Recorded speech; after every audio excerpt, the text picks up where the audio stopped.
Փոքրիկ ընթերցասերների նվերն է Խնկո Ապոր անվան ազգային մանկական գրադարանի հիմնադրման 90-ամյակին։ Գրական ժանրերը բացահայտող թատերական ներկայացումը բանաստեղծ երգահան Էդուարդ Զորիկյանի սցենարով է։ Տոնական միջոցառմանը ներկա են գրողներ, դերասաններ, մշակույթի գործիչներ, որոնցից շատերի մանկությունն անցել է Խնկո Ապոր անվան գրադարանում։ Ցանկացած գիրք միշտ մարան է։ Գրադարանի հետ մենք ունենք բազմաթիվ համատեղ ուրեմն հանդիպումներ, միջոցառումներ, երգիք նվիրելով, մանկական գրքի շաբաթ, գրքերի քննարկումներ, հոբելյաններ գրողների,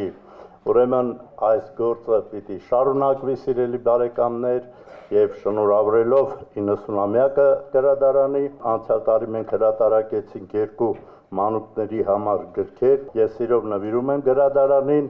Ցուցադրվող տեսաֆիլմն ամփոփում է գրադարանի 90-ամյա պատմությունը ստեղծման օրից մինչև հիմա։ Արվեստասերներին ներկայացվում է նաև բացառիկ գրքերի ցուցադրություն բաղկացած 3 մասից։ Առաջին ցուցադրությունը այստեղ ներկայացված է այսպես կոչված հնատիպ գրքերի ցուցահանդեսն է։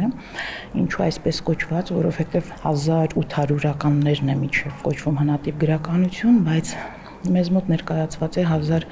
1845 թվականից, հենց 1845 թվականին հրատարակված Վերգիլիոսի Էնեականը գունավոր տիտղոսաթերթով է, որը առկա է միայն մեր գրադարանում, թե ազգայնում, թե ակադեմիայի գրադարանում, մատենադարանում կա, բայց այս գրադարանում տիտղոսաթերթը գունավոր է եւ այդ իմաստով բացառիկ գիրք։ Երկրորդ հատվածում ներկայացված են գրադարանին ընծայագրված գրքերը, դրանք տարբեր տարիներին գրադարան այցելած հայ մեծերի նվերներն են։ Ուշադրության է արժանի Վազգեն առաջին կաթողիկոսի մակագրությամբ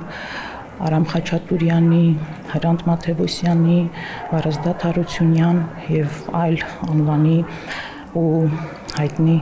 մտավորականների։ Ցուցադրության 3-րդ մասում գրադարանի հրատարակած գրքերն են 90 տարվա ճանապարհ անցած դժվարություններ ու խոչընդոտներ հաղթահարած, բայց եւ նվաճումներ արձանագրած գրադարանն այսօր իր կայուն եւ առանձնահատուկ տեղն ունի հայաստանյան մշակութային դաշտում, ասում է Տոնոյանը, ընդգծելով, որ Խնկո Ապոր անվան գրադարանը շարունակում է մնալ աշխարհում գործող եզակի գրադարաններից նախատեսված մանուկների ու պատանի այցելուների համար։ Էլեն Սարգսյան, Մհեր Կիրակոսյան, Լուրեր։